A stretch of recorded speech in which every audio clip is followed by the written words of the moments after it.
Sungguh-sungguh Allah sangat ridho ketika seorang hamba itu makan ketika sesuap nasi dia muji Allah, ketika minum seteguk nasi dia muji Allah.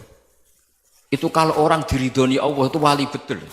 Itu untuk jadi wali itu gampang, kamu makan ridho, kamu nginjak buminya Allah ridho seneng, kamu hidup keseharian aman seneng. Nah ini supaya sampean kita semua ngaji betapa panduan Rasulullah untuk menggapai ridho Allah itu banyak yang keseharian sekali. Saking kesehariannya banyak dalam hadis dan itu sahih. Nabi menyebut hal-hal yang keseharian. Hatta ma tas'alu fi fimra'atika, kamu punya uang kemudian istri kamu bisa makan itu ibadah. Bahkan sebagian ibadah itu dicontohkan Nabi yang akhirnya diprotes sahabat. Yaitu wa fi buti ahadikum sedekah, kamu menggauli istri kamu itu ya sedekah. Sampai sahabat bilang yang benar ya Rasulullah. Ayati ahaduna syahwatahu wa huwa lahu ajrun. Masa urusan biologis, urusan syahwat kemudian dia dapat pahala. Nabi menjawab, alaysa lawadu'aha fi haramin akana alaihi wisrun. Bagaimana kalau dia meletakkan ke yang tidak benar itu kan dosa. Nah, hal-hal seperti ini yang saya ingin teman-teman semua saya juga agak ingin ngaji demi Anda juga agak ingin. Itu dosa sekali ngaji kok pesanan kelompok tertentu itu enggak boleh. Islam itu untuk semua. Jadi ya cuma karena di depan saya jenengan ya seakan-akan jenengan korbannya. Itu ada ilmunya dalam usul fikih itu. Jadi orang itu harus ngaji usul fikih. Nama yang disebut, mungkin Mas Sufyan masih ingat zaman ngaji usul fikih. Nama yang disebut itu tidak jaminan sebagai prioritas perintah. Jadi misalnya gini, kebetulan yang di depan Nabi itu Abu Dzar. Nabi ya bilang, ya Aba Dzarin ini uhibbuka misalnya, atau ya Mu'ad ini muhibbuka, atau ya Aba Hurairah ini uhibbuka misalnya. Banyaklah riwayat yang Nabi nyebut ya Aba Dzarin, ya Mu'ad, ya Aba Hurairah. Kemudian misalnya Nabi meneruskan khitab, ini uhibbuka, saya mencintai kamu, fakul dubur sholatin, atau sebagian riwayat disebut fala tada'an la dubura kulli sholatin, Allahumma inni ala dzikrika wa syukrika wa husni ibadatik. Saya mencintai kamu, siapa saja. Mu'ad bisa, Abu Dzar bisa siapa? Saya mencintai kamu, mohon kalau habis sholat kamu jangan lupa wiridan Allahumma a'inni ala dzikrika wa syukrika wa husni ibadatik. Ya Allah, tolong kami permudah supaya mudah ingat engkau. Anda tidak bisa mentang-mentang, wong nama saya Parmin, nama saya Purnomo, itu yang diperintahkan Mu'ad misalnya. Jadi yang disebut satu, tapi khitab itu untuk siapa saja. Saya teruskan. Jadi saya mohon semua kita melakukan kebaikan itu kalau dalam kaidah fikih disebut al yakin la yuzalu bisyak. Banyak kebaikan yang kebenarannya itu 100%. Tidak punya efek samping ke pihak lain, ke kelompok lain, ke komunitas lain. Itu tadi misalnya Anda makan dan itu murah sekali, hanya butuh satu piring. Setiap punyaan kamu muji Allah, setiap minum kamu muji Allah. Itu redaksinya Rasulullah SAW disebut Allah sangat ridho ketika seorang hamba makan, kemudian dia memuji Allah, atau minum kemudian dia muji Allah. Logikanya gampang. Negara seperti ini yang kamu harapkan bentuknya kayak apa, mertua, ipar, komunitas, tetangga, itu nyata terjadi itu kan belum pasti. Sementara yang mesti terjadi adalah kamu butuh makan, kalau tidak mati. Butuh minum, kalau tidak mati. Butuh bumi yang nyaman ditempati, kalau tidak kita juga mati. Sebab itu Allah kalau menyebut nikmatnya itu hal-hal yang keseharian. Alladzi at'amahum min ju'. Allah itu siapa? Allah itu yang menciptakan kamu bisa makan. Tidak berlebihan. Allah itu yang menciptakan kondisi sosial itu ideal. Zaman Nabi itu ya ada orang munafik. Orang-orang pilihan Allah itu juga diuji orang sekelilingnya yang macam-macam. Semua diuji sesuai konteks zaman dan waktu. Nah, tapi ada ibadah-ibadah yang selalu disarankan Nabi. Sampai Nabi itu pernah ditanya, ayul islami khairun ya Rasulullah, Islam terbaik itu gimana? Jawaban Nabi itu unik. It'amut to'am. Islam terbaik itu ya makan-makan, yang santai-santai.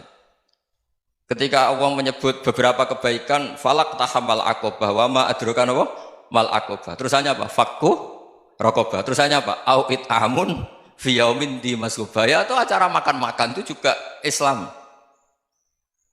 Kenapa? Ya bayangkan kalau tidak ada makanan kita mati kan? Kondisi sosial tidak ideal itu Anda masih gak apa-apa. Tapi kalau Anda tidak makan, Anda tidak minum, Kamu punya istri cerewet masih bisa hidup, punya mertua cerewet masih bisa hidup. Tapi kalau tidak makan bisa mati. Berarti penting mana istri sama makan? Penting mana? Makan. Semoga istri Anda dengar, nanti kamu disuruh makan tapi pulang deh. Itu kalau dibahasakan makan masih memahami. Penting mana nasi satu piring dengan istri. Nggak ada nasi mati, nggak ada istri belum mati. Penting mana? Gak berani jawab kan? Nah, ternyata Anda ada garang kan di depan istri.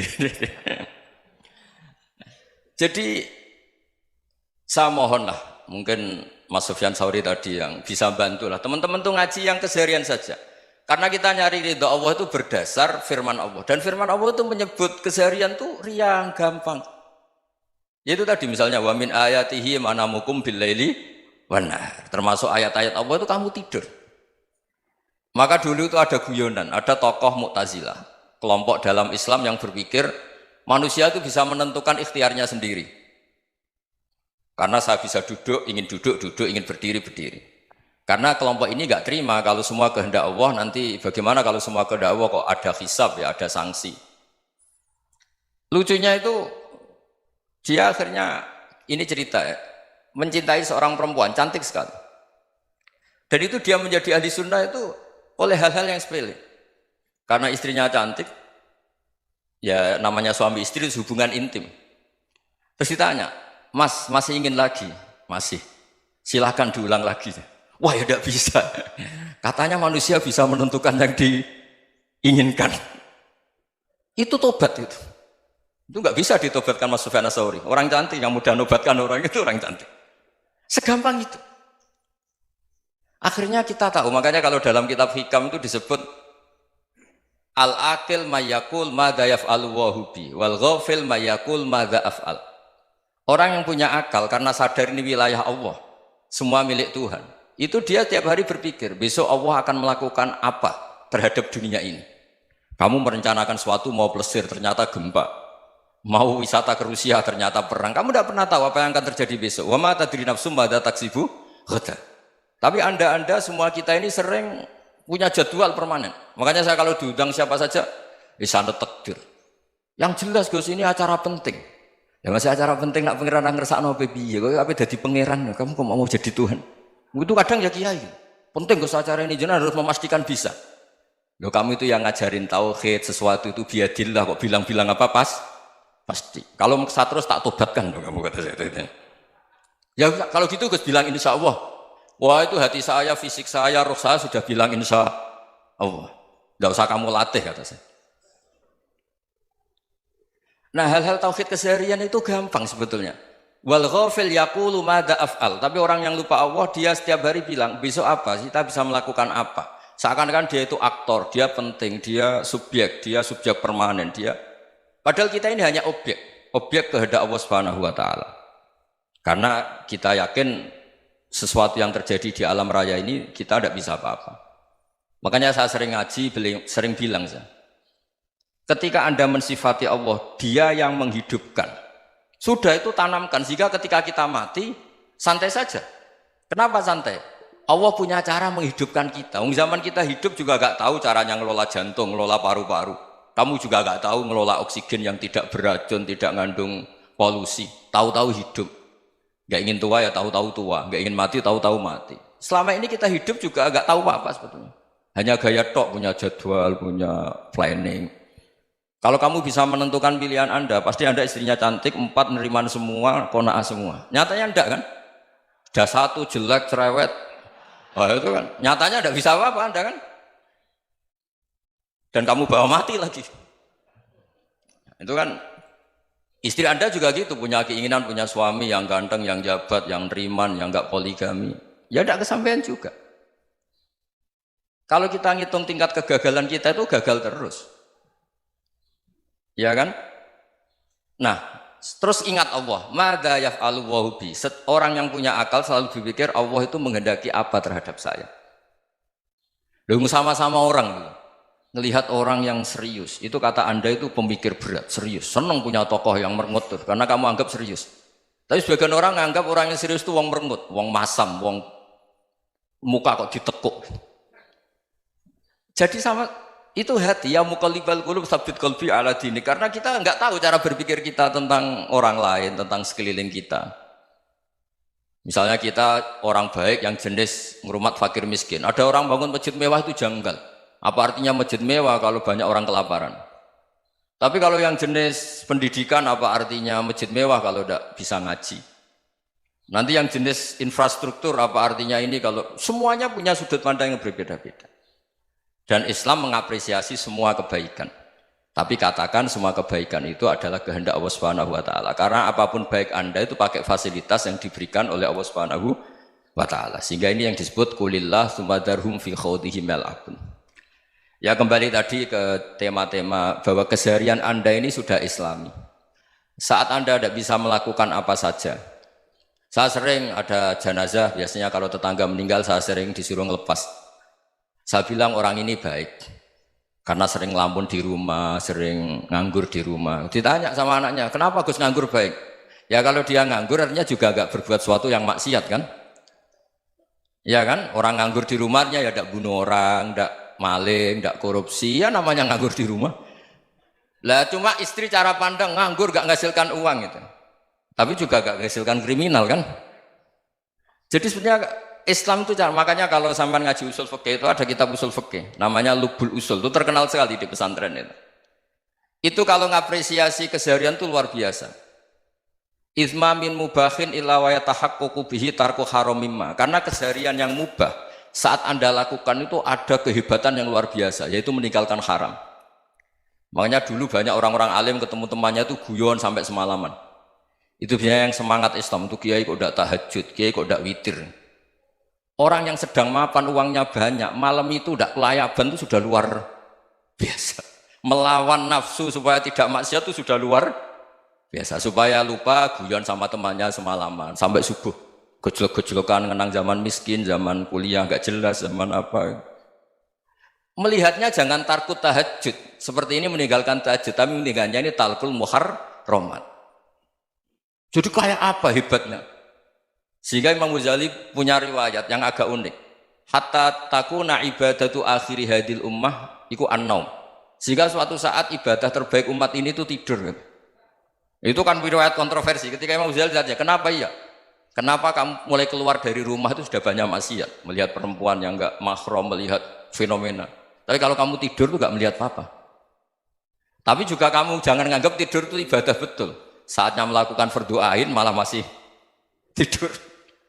Tapi itu sudut pandang yang menjadikan kita Islam itu gampang. Jadi saat Anda tidak bisa aktivitas apa-apa, misalnya ada beberapa orang yang lumpuh. Lumpuh itu memang nggak bisa Jumatan, nggak bisa ibadah, tapi dia juga nggak bisa maksiat. Tidur itu memang Anda saat itu tidak bisa tahajud, tidak bisa witir, tapi saat itu ada zina, ada maling, tidak gosipkan orang, tidak bully orang, tidak menanamkan kebencian, tidak hasud. Sehingga tidur menurut Allah Ta'ala wa min ayatihi manamukum billaili apa? Wan-nahar. Karena di tidur itu selain ada unsur istirahat, jaga kestamina, juga ada unsur meninggalkan beberapa keburukan. Nah saya mohon ibadah yang keseharian ini kita jaga. Supaya kita semua baca ayat itu fasih. Fasih itu tertanam di hati. Allah itu siapa? Alladzi at'amahum min ju'i wa amanahum min khauf. Dan Allah kalau cerita di Quran itu anna subabnal ma'a subba thumma syaqaqnal ardon wa syaqqa fa'ambatna fiha habba wa inaba wa qadba wa zaituna wa nakhla wa hadaika hulba. Kamu tahu saya ini siapa, kata Allah.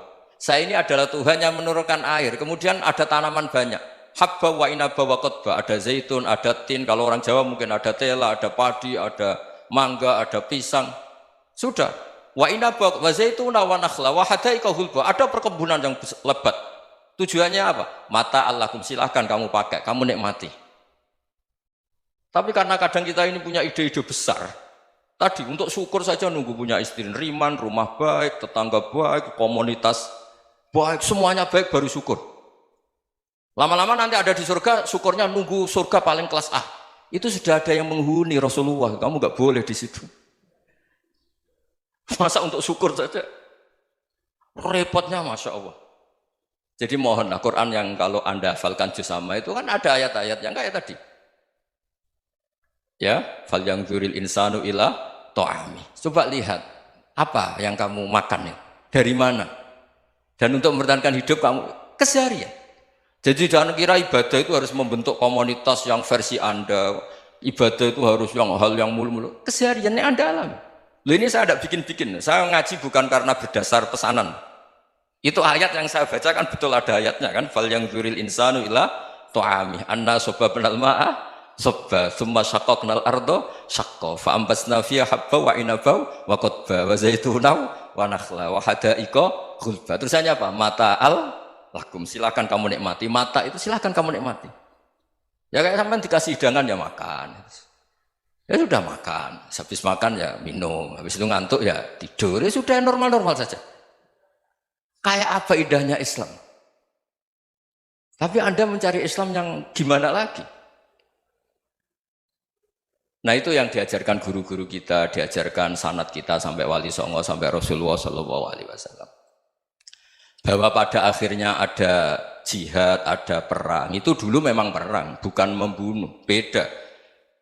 Dulu kita dijajah Belanda ya perang, dan itu normal karena kita dijajah. Jadi ketika orang lain ingin baik sama kita, wa in ahadum minal musyrikin astajaruka ya fa'jirhu hatta yasma'a kalam Allah. Kalau mereka ingin baik ya kita baik. Makanya ada istilah musta'man, mu'ahad. Kalau mereka ingin damai, berdampingan dengan kemajmukan ya itu yang lebih baik. Karena memang Islam menghormati proses perdamaian.